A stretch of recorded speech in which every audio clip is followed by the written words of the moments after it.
Swayam Prabha. Digital India. Educated India.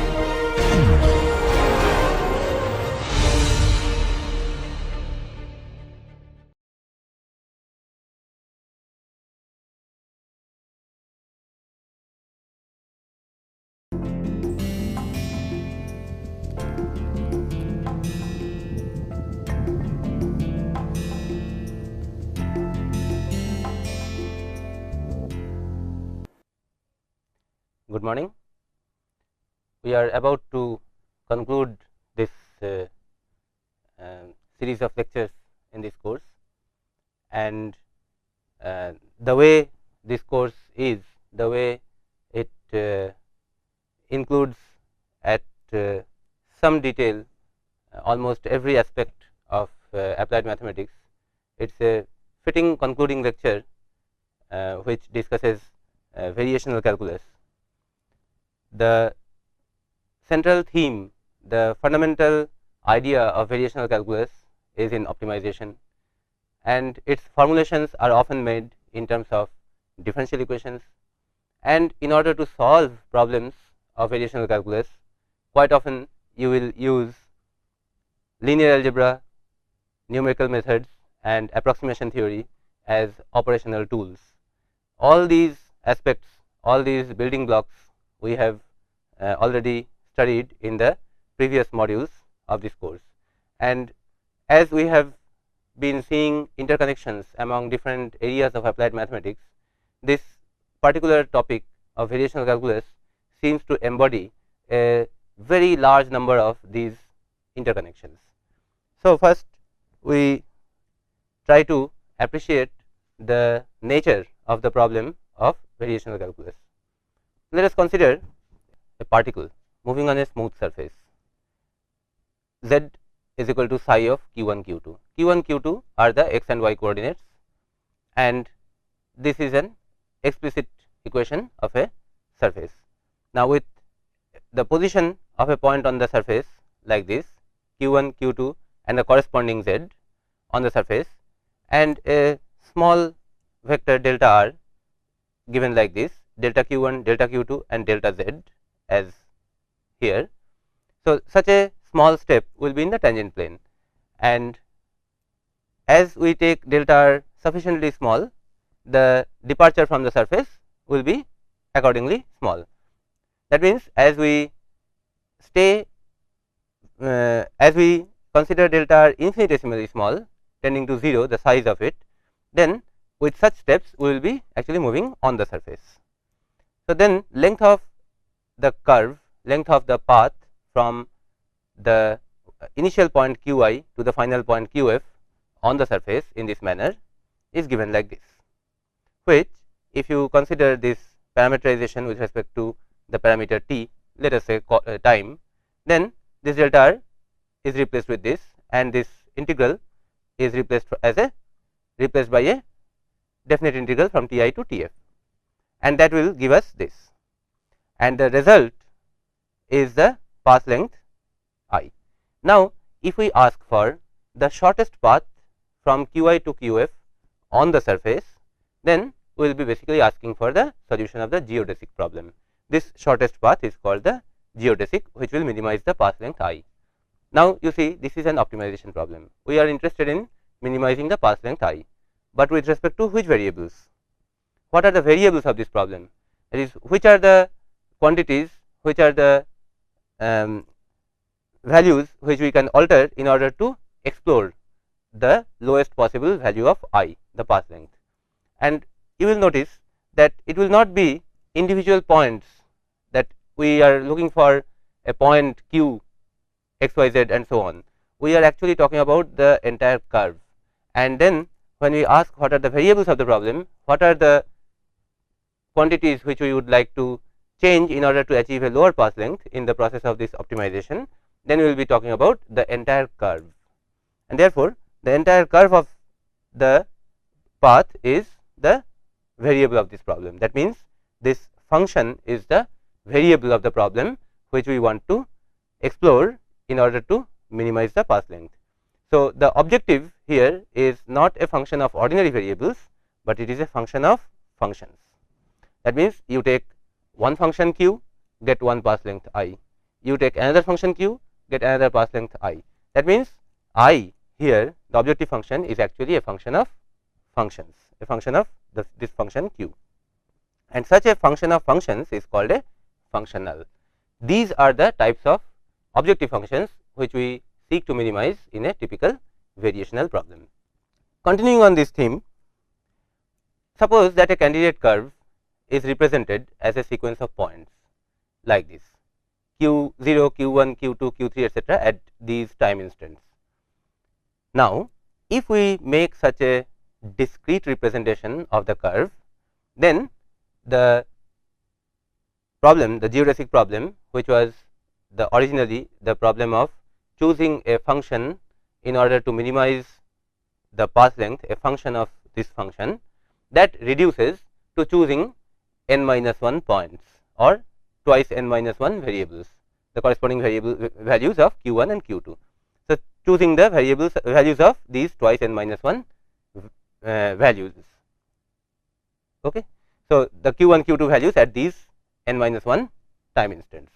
So, in that case, in that discrete representation only, this problem reduces to a simple multivariate optimization problem, which we have studied earlier. As n tends to infinity, we actually obtain the true function, and you know that the function space is an infinite dimensional vector space, and this particular representation of it, this particular discrete representation of it, is just a finite dimensional representation. Now, if we try to write down the first order necessary condition for a particular curve to be the optimal curve, to be the shortest path, the geodesic, then that first order necessary condition will mean that this functional is at the first order level stationary with respect to arbitrary small variations in these points or in the curve in general. So, this is equivalent to the vanishing of the gradient of the ordinary multivariate optimization problem. So, this in the case of multivariate optimization problem would give us equations for the stationary points.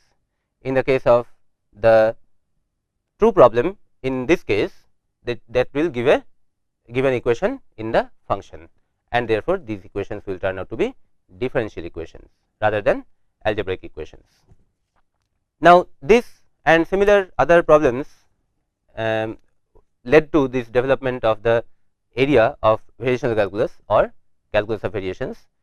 Some of the classic problems which were initially discussed among mathematicians in order to, in the process of recognizing this as a particular branch of mathematics, were these problems. One is this geodesic problem, which we have just now discussed. Similar other problems were minimal surface of revolution, that is, you have a curve y of x and then you rotate it about the x axis to get a surface of revolution. Now, the question is, which surface of revolution like this will have minimum surface area, and that means this integral should be minimized. So, here S, the objective function, is a function of the function y. The Brachistochrone problem, 2 points on a vertical plane, which curve should join them so that a particle starting from this point reaches this lower point at the minimum amount of time. So, that is a Brachistochrone problem, Brachistochrone, shortest time. So, that turns out to give you this integral as the objective function, and the variable in this case is the curve y. Fermat's principle, that is, light takes the fastest path, will require you to find the minimum time that the light will take, and in the process you will end up finding the path. From this you can actually derive the laws of reflection and refraction. Similarly, isoperimetric problem, that is, how to enclose largest area in the plane by a closed curve of given perimeter, or the corresponding 3D version. By extension, these kind of problems give you the problems of extremizing a functional under certain equality conditions or equality constraints. The classic Hamilton's principle of least action also has a variational underpinning, and that is that a dynamic system in nature evolves through that path along which this action is minimized. And what is this action? Action is the integral of the Lagrangian defined as k minus p, where k is the potential kinetic energy and p is the potential energy of the system. So, these are some of those classic problems which led to the development of the area of variational calculus. And you will notice that in all of these, the objective function is actually defined in terms of a suitable integral, which involves the function that is in the design space, that is supposed to be chosen in order to optimize the objective function, which is the integral. And here all of these problems can be put in the form of certain differential equations as we try to derive the first order necessary conditions for those extrema, and that set of differential equations or that differential equation is called the Euler's equation. Let us try to derive the Euler's equation for the simplest case, in which we are looking for the function y of x, which will minimize the functional I defined in this manner, in which f is a function involving x, y and y prime. Note that without involving y prime, this kind of a problem will not arise. So, this kind of a problem will arise only when up to the first derivative gets involved in this formulation. So, if this is the integral which we want to minimize, and for that we are interested in choosing the suitable y, then for that, of course, at x1 and x2 to begin with, we put certain boundary conditions, that is from y1 at x equal to x1 to y2 at x equal to x2, we want the description of the path, description of the function y of x, which will minimize this.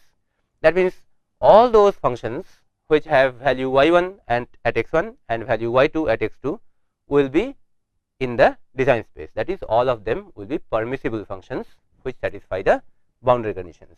Among these permissible functions, which is the one that extremizes this? In particular, we can ask which is the function around which a first order variation will turn out to be 0, that is at which the functional is stationary. So, for that we consider a variation delta y with delta y at x1 and delta y at x2 0, so that the boundary conditions are satisfied all the time, and then the consistent variations delta y prime. What is meant by consistent variations?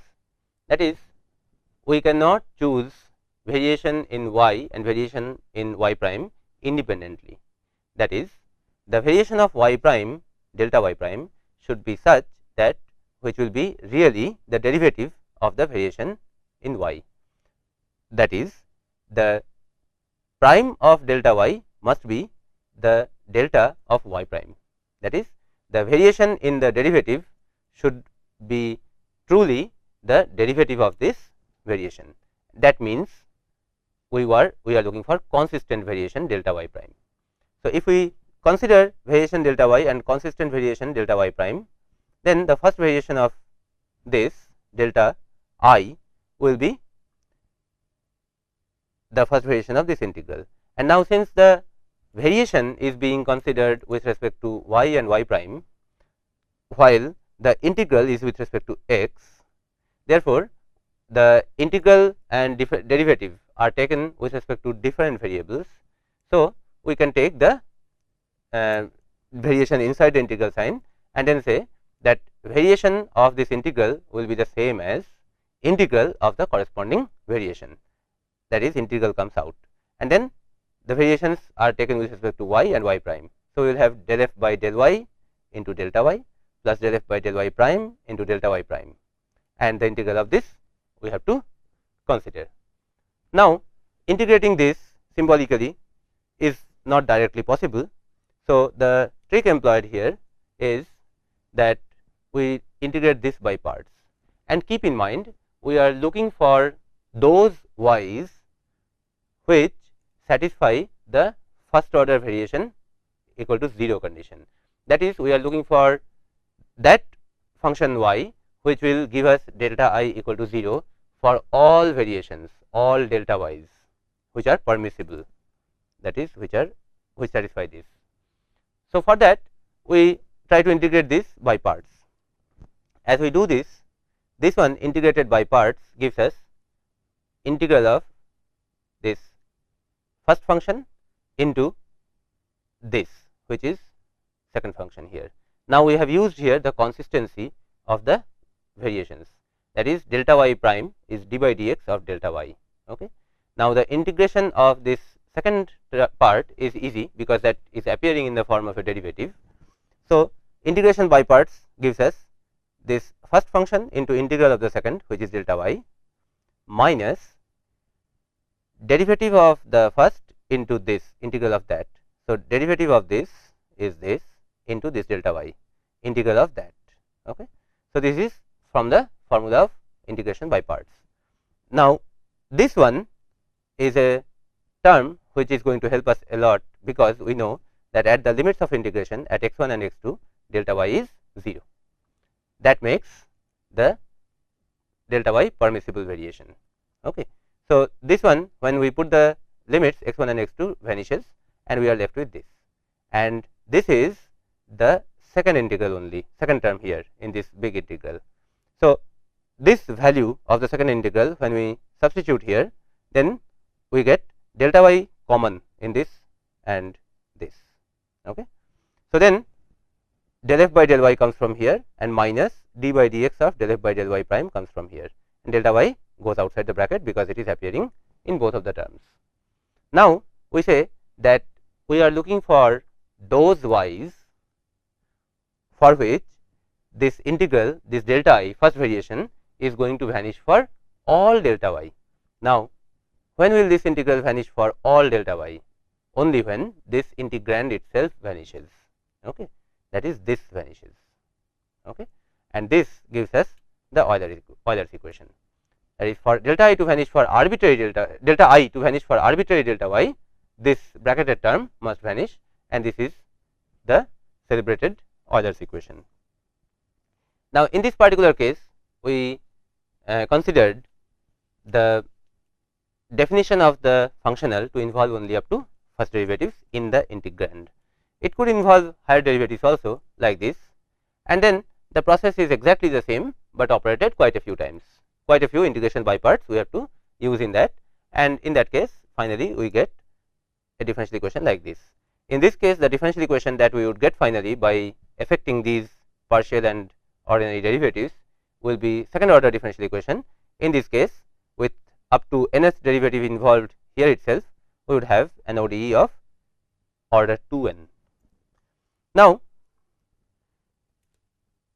similarly, if we have a vector function of a scalar variable, not simply y of x, but this vector function r of t, and if the integrand turns out to be this in the definition of the functional, then the process which we carried out just now has to be carried out exactly like that, except for vector functions.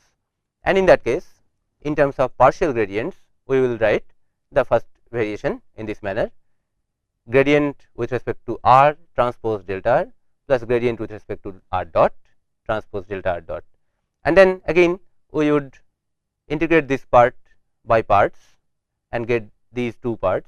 This one will vanish because delta r is 0 at t1 and t2. This will vanish, and these two terms together will give us this, and then we will argue in a similar manner, and this formulation will be exactly the one which we would need in the case of the problem with which we started this lecture, that is that geodesic problem. So, now here if we argue that this first order variation should vanish for all delta r, then this itself must vanish, and that becomes the Euler's equation for this problem. And those functions r of t which satisfy this, that is the solutions of this system of differential equations, will turn out to be the geodesic path. Okay. So, you can tell that you can write this Euler equation in vector notation like this, in which r and r dot are vectors, and that means these are gradient vectors, or you can write them in terms of its individual components for each I. So, this is the way you derive differential equations governing the dynamics of multi-degree of freedom systems in multivariate dynamics and many other phenomena. Similarly, if number of independent variables is not 1, in the earlier problems we found independent variable is only one, x or t. If the number of independent variables is also large, that is x and y, in this case 2 independent variables, and a scalar function u that we are looking for. We are looking for a solution u of x y which extremizes this functional. In that case, we will get not an ordinary differential equation by a partial differential equation which will appear in this manner. Similarly, if you have u and v as functions of x and y that you are looking for, then you would also get a system of partial differential equations. All these kinds of differential equations as the first order necessary conditions for extremization of appropriate functionals. That is, sometimes these conditions delta y at x1 and delta y at x2 equal to 0 are also relaxed, that is when the boundary condition is not applied, that is the boundary can move, the y value at the boundary can be variable. In that case, certain natural boundary conditions arise or Euler boundary conditions arise, which in a way are complementary to the boundary conditions which we have discussed till now. Now, we can also talk about a situation in which we can get the Euler's equation as the differential equations that arise as the first order necessary conditions of these functionals to be extremum, but then solving differential equations also is not a very simple problem, and therefore, people have worked through methods by which you can solve a variational problem without having to necessarily solve a system of differential equations or a differential equation. And this process is analogous to what we have done in the case of ordinary equations and the algebraic eigenvalue problems and so on. For example, in the earlier modules of this course, you would have noticed that we talked about equation solving and ordinary optimization, then equation solving and the algebraic eigenvalue problems. So, algebraic eigenvalue problem is like this, the solution of which would require a polynomial equation to be solved first. Then we said that if the eigenvalue problem turns out to be very small, then it may be a good idea to solve this polynomial equation, get lambdas and then get corresponding eigenvectors from here.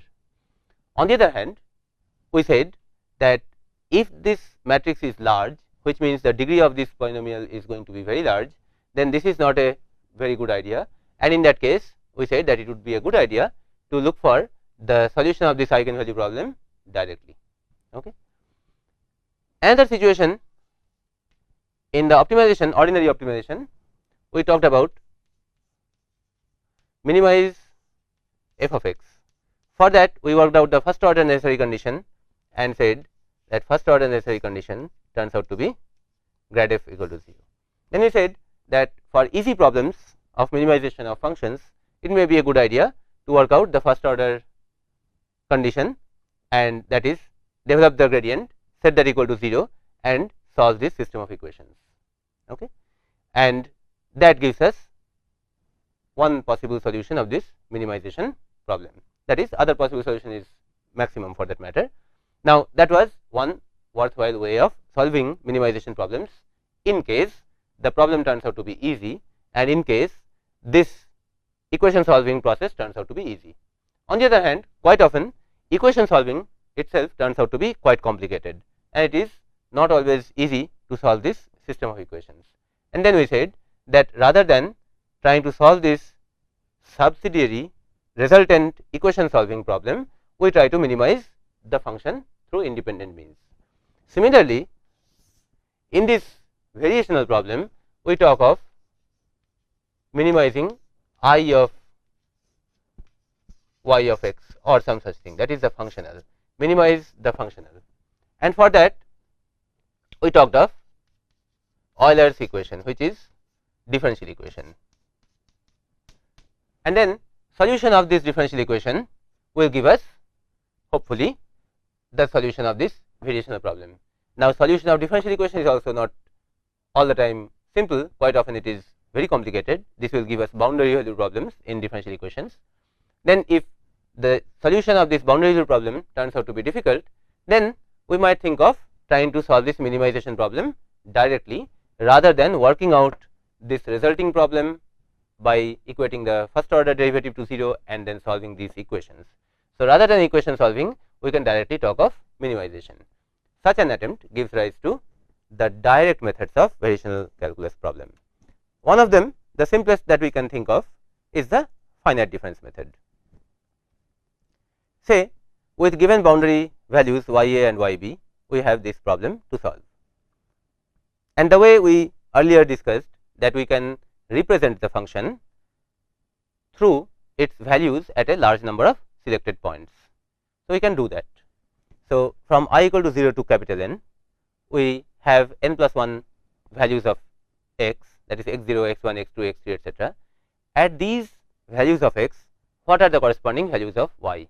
If we can get those values, then we have a rough representation of the function.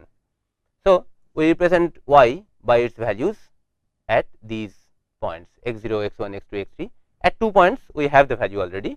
At x 0 we know that is the y of a boundary point, boundary value given. Similarly, at x n, which is b, we have the value given. At the interior points n minus 1 points, we want to know the value. Okay. That is y 1, y 2, y 3, these are the variables we want to determine. If we determine them, then we can say that through the values at n plus 1 points, n plus 1 values of the independent variable x, we have represented the function y.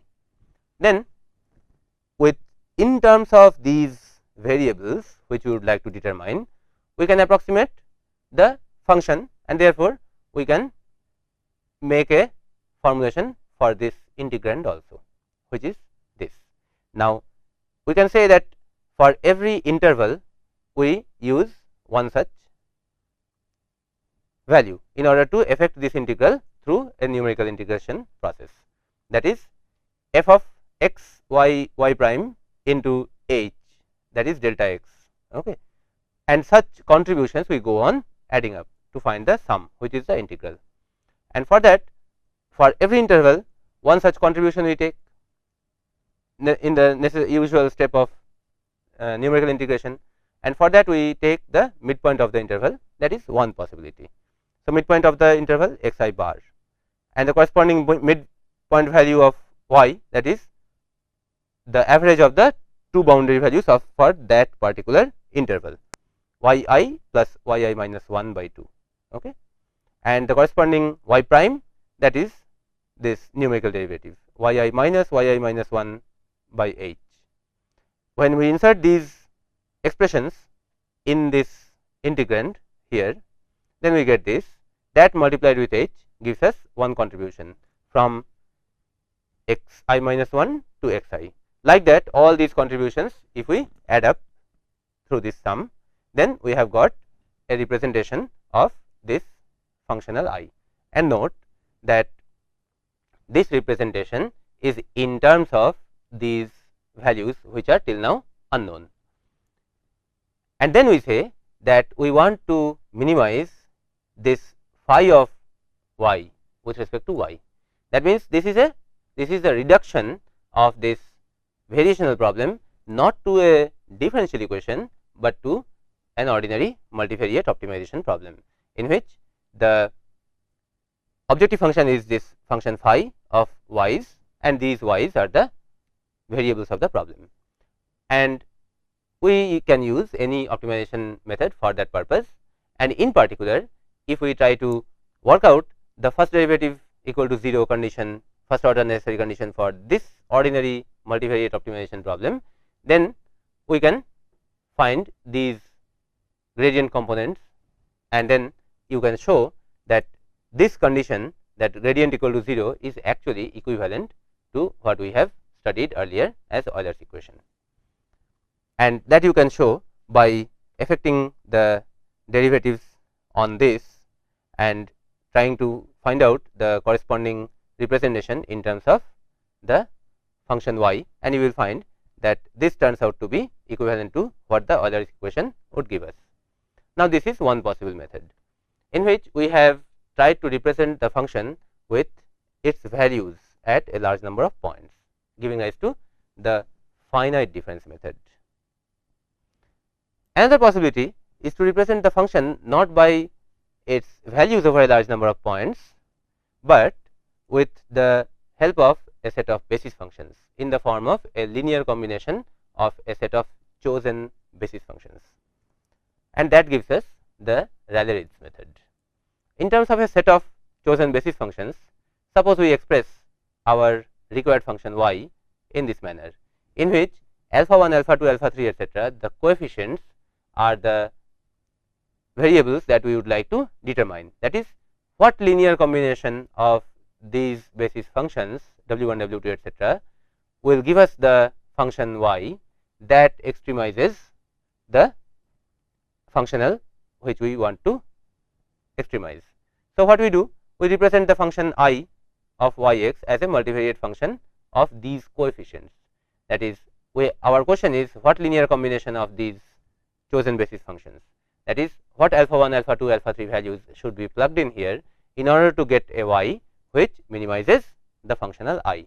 So, we want to minimize I of y of x, which means the corresponding multivariate function phi of alpha with respect to these alphas, alpha 1, alpha 2, the coefficients. So, we optimize phi of alpha to determine the corresponding alphas. Now, in this case also, as the number of such basis functions w's, that is capital N, tends to infinity, then we find that our numerical solution approaches exactitude. So, that is, as more and more numbers, more and more such basis functions are selected and we get more and more complete set of alphas to complete the linear combination, then we will find that the solution approaches the perfect function that we want as the solution. So, for a particular solution, for a particular tolerance value, we truncate appropriately. That is, if we want the representation up to this many places of decimal, then some number of such basis functions will suffice to give us that accurate representation. So, with these direct methods available, there is no need to reduce a variational problem, an originally optimization problem, to Euler's equation. That is, we can avoid getting the differential equations and then trying to solve that differential equation, because quite often that differential equation also we will need to solve numerically. We may need to solve that boundary value problem numerically. So, rather than finding numerical solutions of the boundary value problem, we can as well try to find a numerical solution to the original problem, which is an optimization problem, and for that we can use the optimization methods directly or equation solving processes which are equivalent. Now, another question arises, and that question again has certain basis in these discussions which we had earlier.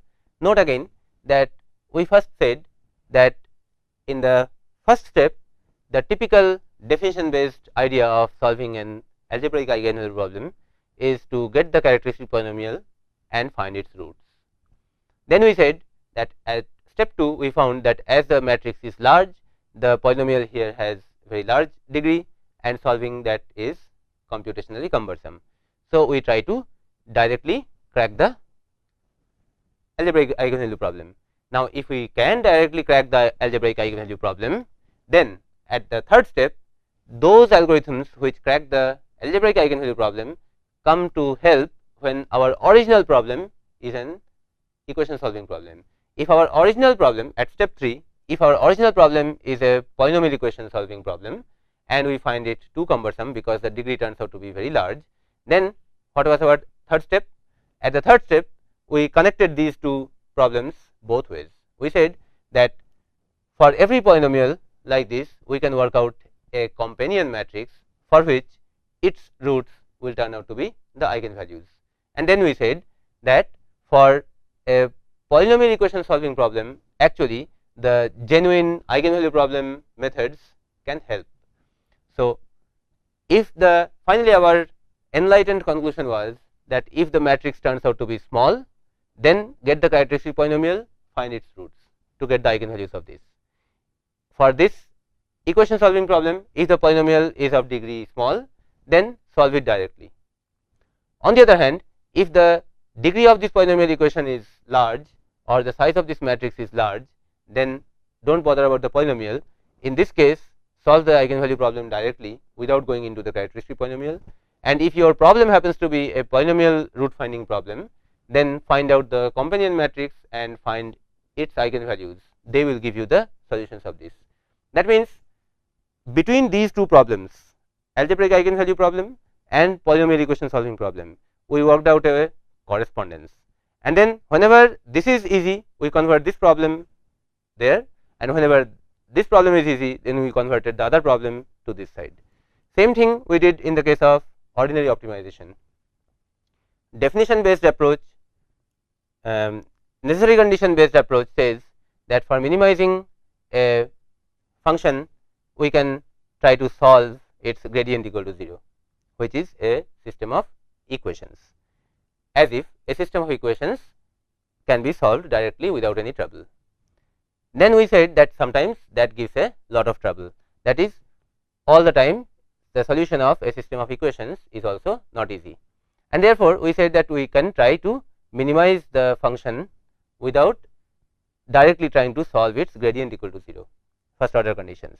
Then at the third step, here also we said that then sometimes it happens that solving a system of equations is so complicated that we would rather make an optimization based formulation of it and then solve that optimization problem. In the case of variational problem also, we have these three steps of arguments. In the first step, we said that the minimization of this functional will be helped if we can solve the corresponding Euler's equation. At the second step, we found that solution of the boundary value problem of these differential equations may not be an easy task. So, we talked of direct methods of solving the variational problem. Now, if we have the direct methods of solving the variational problems, then even if our original problem is the solution of a boundary value problem, can we not try to find a suitable variational problem for which this boundary value problem gives us the Euler's equation? If we can do that, then for complicated boundary value problems, we can convert it into a variational problem, a calculus of variation problems, and then use one of the direct methods to solve this. And the answer is yes. Quite often it is possible to reformulate a boundary value problem as a variational problem and then use a direct method. Then we can avoid trying to solve the boundary value problem of differential equations through the original differential equation methods.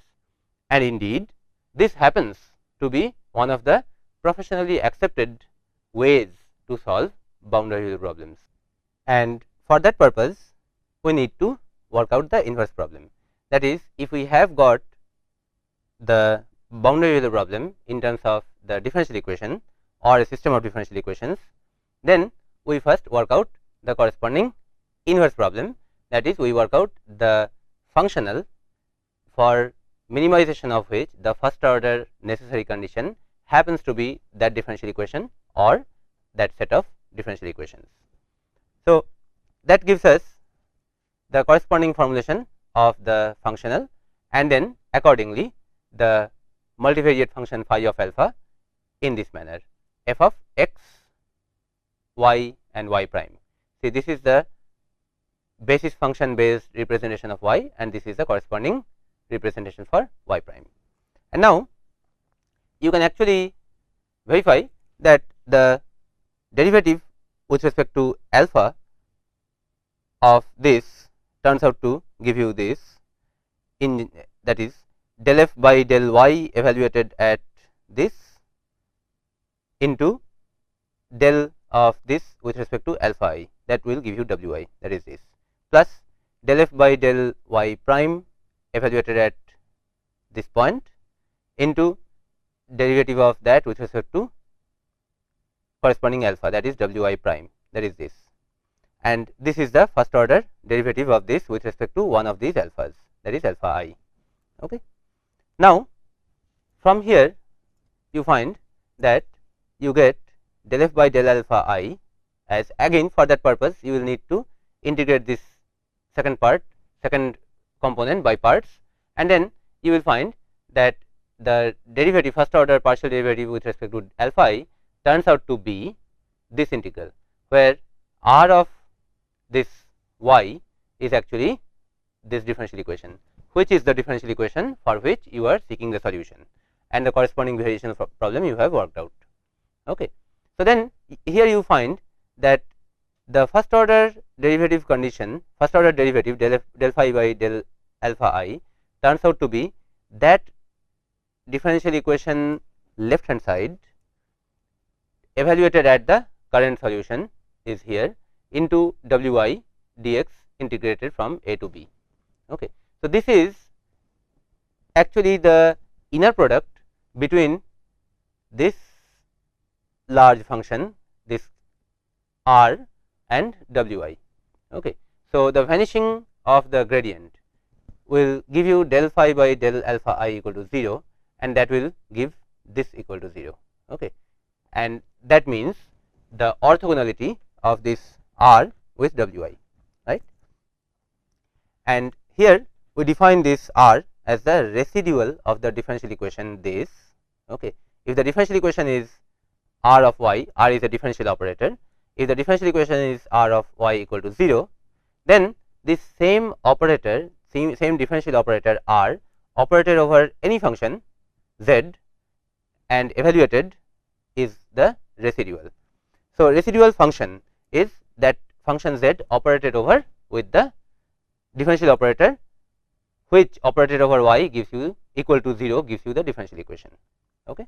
So, that means if the differential equation happens to be y double prime plus 3y prime plus 4y, then for any other function z, z double prime plus 4z prime plus 3z will give you the residual of this z for that same differential operator, right.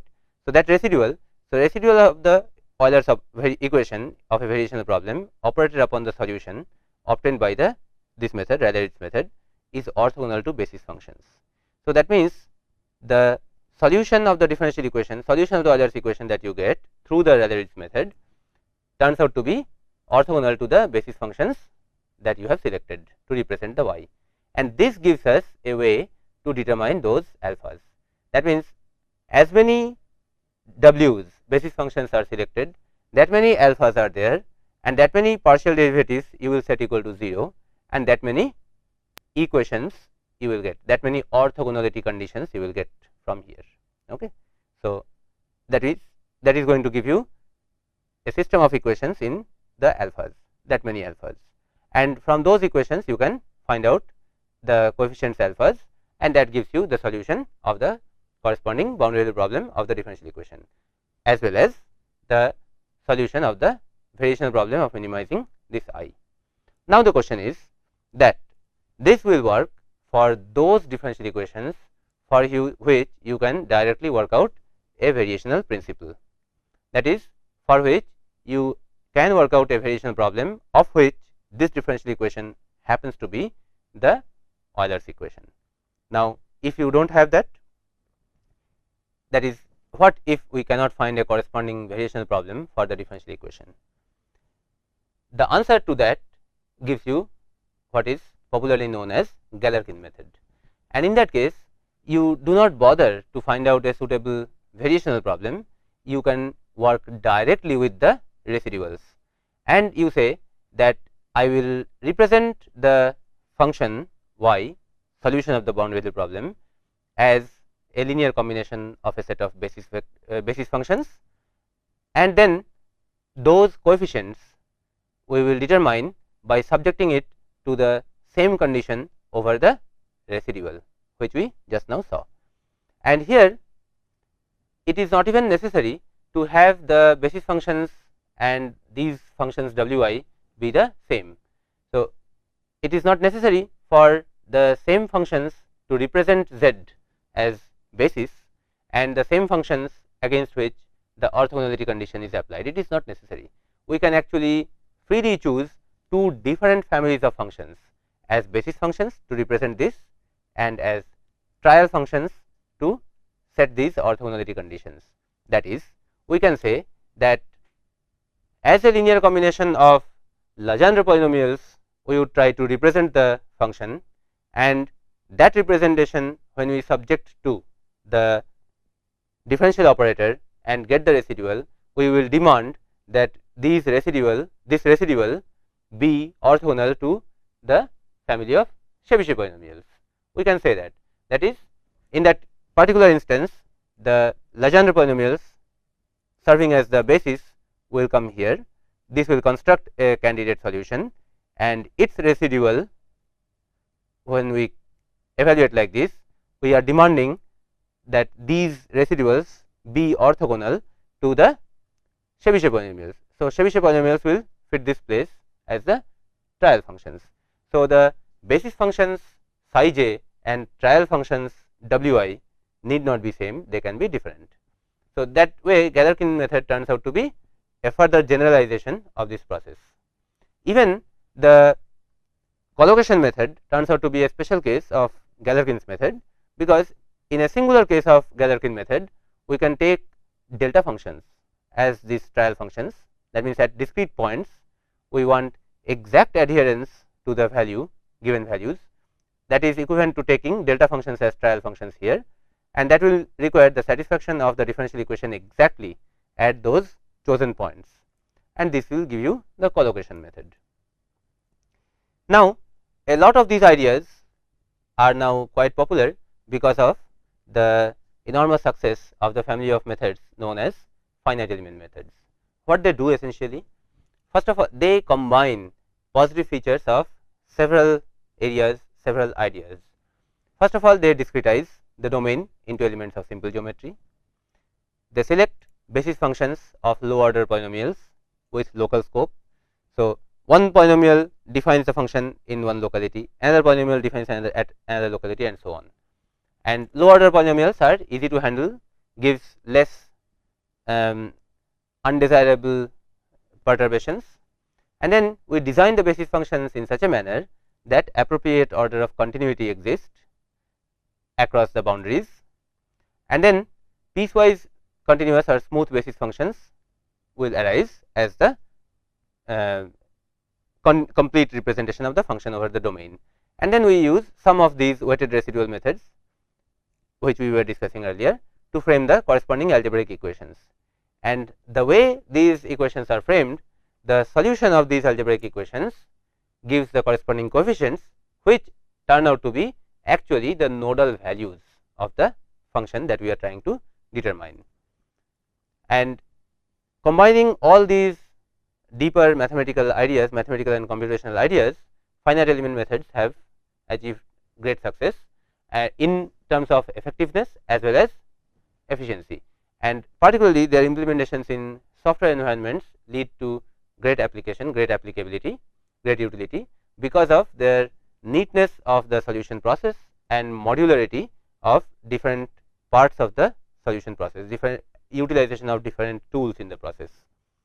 So, of course, finite element methods are quite enormous in their scope and application, and many of you might be taking or might have already taken an independent course on finite element methods.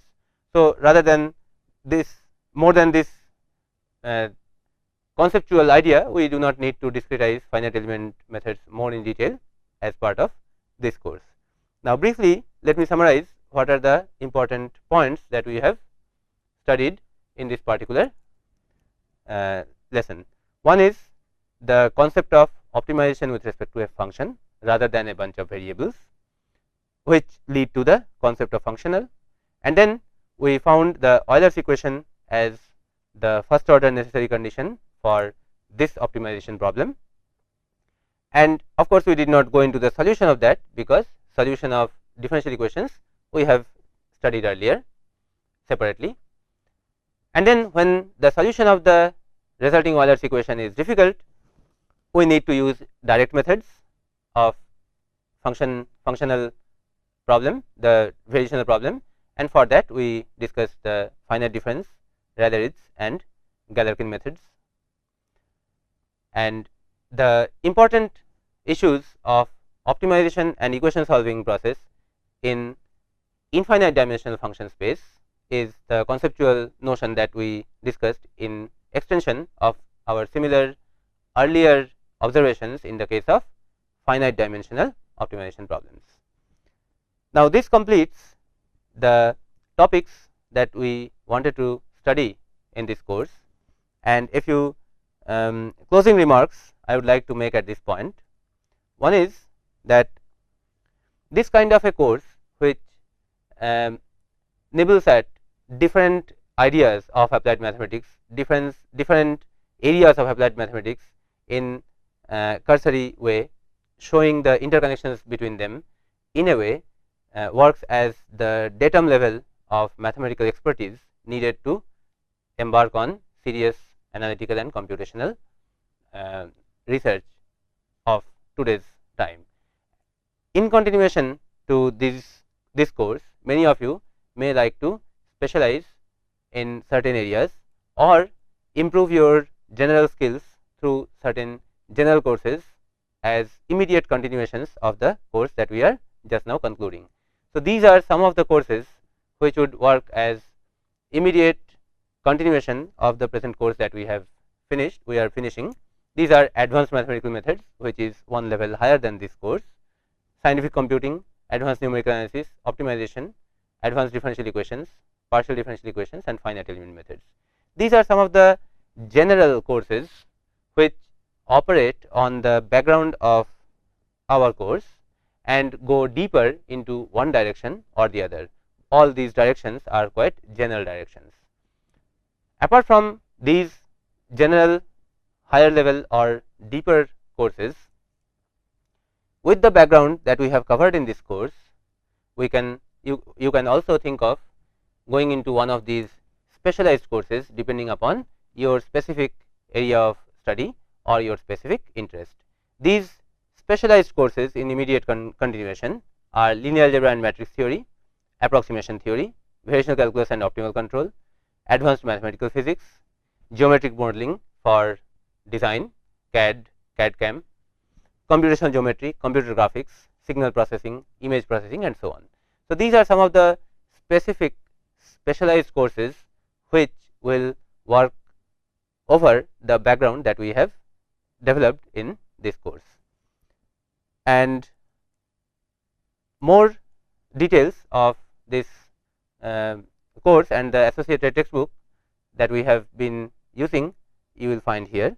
And let me remind you that in this course we have covered the subject matter rather at a very fast pace, and therefore it is important for you to go through the solutions, go through the exercises a little carefully as you proceed through these lectures, and if necessary you can go back to the exercises and the lectures and operate back and forth to see how you proceed. And in that context I will attract your attention to this plan of exercises that we discussed in the first lecture of this course.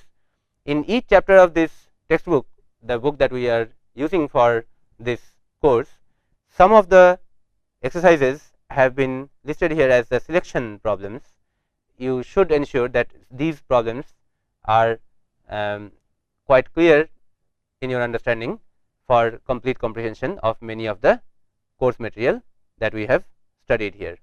And keep in mind that the solutions of these problems, all the exercises are also available in the book itself, in the appendix. And here in this textbook which we have been using for the subject matter of the course, you will find that something like 55 pages of this book are actually devoted to the appendix, in which you have got complete answers, solution outlines, and further comments which explain the solutions, explain the solution methodology, and also makes interpretations. So, this 55 pages of appendix is actually something like 13% of the text of the matter. So, many of the concepts are also developed among these exercises. So, some of the exercises we have discussed here in the part of the lecture itself, but the rest of the exercises also, at least the selection part of it, you must complete for developing a thorough understanding of the subject matter covered in this course. All the best. Thank you.